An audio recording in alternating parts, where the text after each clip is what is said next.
Galaxy S25 Ultra, 1 year review. After the hype died, is it still worth it? A year ago, the word Ultra meant nothing. Another giant phone, another aggressive camera bump, another price tag that makes your bank app quietly log you out. And the question was never is it good, because at this level, everything is good. Sometimes it may be good, sometimes it may be shit.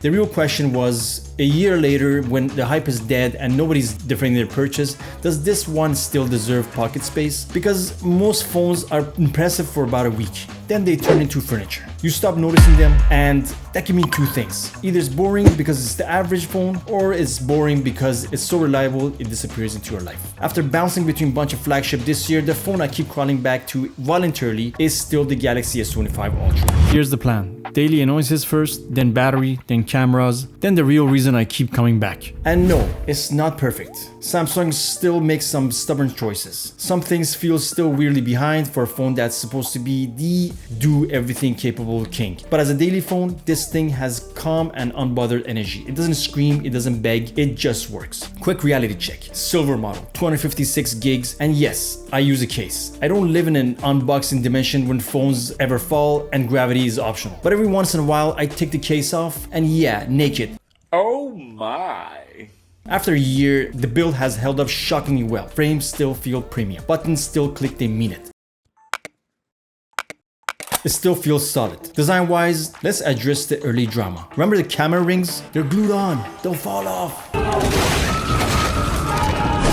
Turns out it was just the internet doing warm-up laps. A year later, they're fine. Nobody's losing lenses in the wild. The real design issue that never left, the wobble. Put it flat on a table, no case, start typing, it rocks. Not catastrophic, just annoying. Yes, the case fixes it and I use one. But this is an Ultra phone. Samsung has had years to balance their camera layout and they just haven't. And visually, the camera rings are still the weakest part of this design. The frame looks premium, the rest of the phone looks serious. The rings look like they came out of a slightly cheaper phone. Samsung knows how to fix this. They just didn't hear us. Now the display. And this is where Samsung still flexes. If you only care about one thing, it's the screen in real life, especially under light and outdoors. It's not just bright, it's not just sharp, it's the anti-reflective coating. Every time I use another phone, other screens turns into mirror in the outside light. This one stays readable, indoors, outdoors, in any angle, you name it. It just behaves. The punch hole is still smaller than most. The bezels disappear, and the end result is a screen that doesn't just look good, it ruins other phones for you. Now let's talk battery, because this is where the S25 Ultra stops flexing, it starts cleaning its throat. Battery is good, not Ultra. If you're a heavy user, you're charging it at night, no miracles. Is it bad? No. Is it Ultra? Also no. It's a solid one-day phone. Heavy use, you'll survive, but this is not the phone you'll unplug at 7 AM and casually ignore it until the next afternoon. By evening, you're washing that percentage like it owes you money. And here's the issue, other brands have moved forward. Silicon carbon batteries have showed up. Phones started casually ending the day with 35% battery still left. Meanwhile, Samsung's still riding 5,000 milliamp hours like it's 2022. It works, it just doesn't feel that ambitious. Charging sits in the same fine, but why are you playing it safe category? It's faster than iPhone, it's slower than a bunch of other Android competitors. It doesn't feel like Samsung is trying to win the charging race. It feels like they're trying not to disturb the table spreadsheets. Performance though, this phone is aggressively stable. It's almost boring how consistent it is. Multitasking, gaming, camera, navigation, Bluetooth chaos, it just handles it all. No drama, no sudden thermal meltdown, no why is this app still stuttering moment. Some things feel fast until you accidentally stress them. This one feels like it still had headroom, like it's barely trying. Are the animations the prettiest? No. Oxygen OS still has that butterly commercial smoothness. But Samsung's strength here is predictability, responsible when you touch it every time. Haptics aren't the greatest in the universe, but they're crisp. Typing feels intentional. Notifications feel sharp, not mushy. Speakers won't make you cancel your sound system, but they're balanced and loud enough that you never feel punished for watching something without headphones. So this one is on right now, guys. The blender's on, and so is this. Now cameras, and this is where the S25 Ultra is reliable, not revolutionary. I'm not doing lab charts. This is real life. Indoor lighting, quick shots, and whether you can trust it when you're rushing. The main sensor is strong, good detail, good dynamic range, classic Samsung color science. Sometimes not 100% realistic, but usually pleasing. The real strength is versatility. You always feel like you have options. RAW, Pro Video, Log, Zoom flexibility, it's all there and it actually works. But let's be honest, the 3x lens is the weak link. Perfect lighting, fine. No more indoor lighting, you start seeing softness. And the selfie camera, it's decent. sometimes flattering, but it doesn't feel like cutting edge. It feels like Samsung parked it there and forgot to upgrade it. Video though, respect. 4K 60 on all lenses, good stabilization, reliable autofocus, and it doesn't overheat mid-recording. Like, it feels like it has some feelings. For creative use, consistency beats cinematic drop, and this phone is consistent. Expert RAW and Pro Video are still implemented cleanly. Not gimmicky, not half finished, just usable. And yes, food mode is still low-key elite. It makes your meal look like it belongs on a restaurant billboard. Accuracy, maybe not, but it works.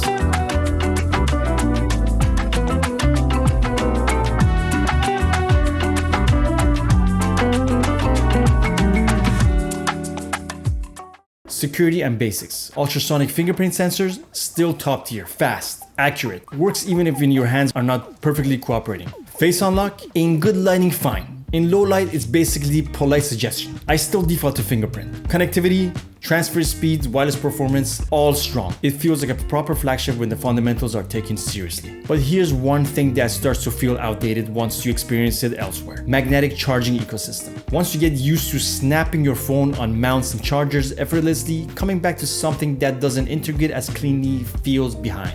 Not tragic, just noticeable. Now let's talk about the thing that quietly separates this phone from everyone else, the S Pen.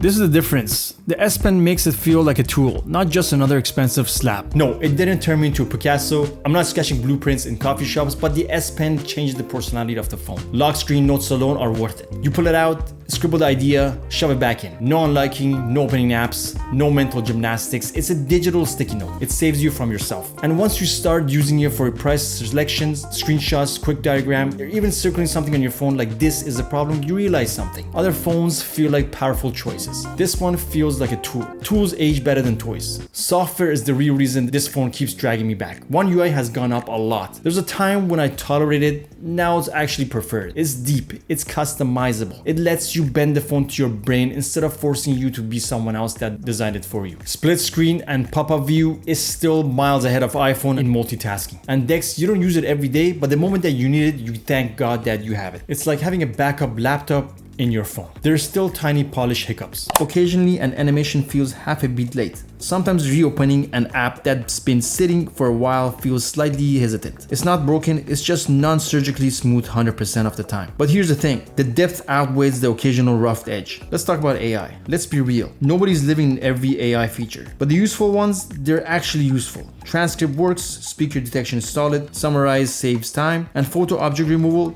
is still one of those strongest implementation out there. If I need to clean up a photo fast, this is one of the first phones I grab. Circle to search remains one of those features that sounds gimmicky until you use it daily. Then it just becomes part of your muscle memory. Samsung didn't invent intelligence here, they just packed it in a way that it doesn't feel forced. Now zoom out. Here's why this phone has been hard to replace. There are phones with better battery, phones with faster charging, phones with more dramatic camera results, but something's missing. Some don't have the software flexibility. Some feel exciting but inconsistent. Some have great hardware app and janky camera apps. Some have monster batteries but feel boring in every other category. The S25 Ultra isn't number one in every category, but it's top tier in almost all of them at the same time. And consistency beats performance spikes in real life. So is it worth it after a year? Yes, with one massive condition. Do not pay full price. Samsung pricing is like airline tickets. If you paid at MSRP, that's a personal decision. There are always trade-ins, promos, carrier deals, holiday madness. Samsung practically begs you not to pay the retail. Phones have plateaued in a good way. The gap between new and 1 year old is still smaller than ever. That makes the S25 Ultra a dangerous value player once the discounts kick in. Here's what Samsung needs to fix next. Give us battery that feels ultra. Push charging speed like you actually want to win. Refresh the 3x and selfie camera properly. Add magnetic charging support that can integrate cleanly with other devices. And please tighten up face unlock. Because if this fix those things while keeping this display, the stability, the software depth, the S Pen utility, switching away becomes really hard to justify. A year later, the S25 Ultra doesn't give you butterflies. It gives you trust. And when the hype dies, that's what matters. It's not the phone you bragged about, it's the phone you relied on. Quick favor, if you see the hype under this video, press it. It's basically you telling the algorithm this one doesn't suck. If you don't see it, YouTube just being YouTube. Don't forget to like this video if it helped, drop a comment and tell me how your S25 Ultra is holding up, and subscribe if you're into honest tech without the fake shock faces. This is Nas from Built for Tech. Now I'm gonna go charge this thing because once it takes 10%, it turns into a psychological thriller.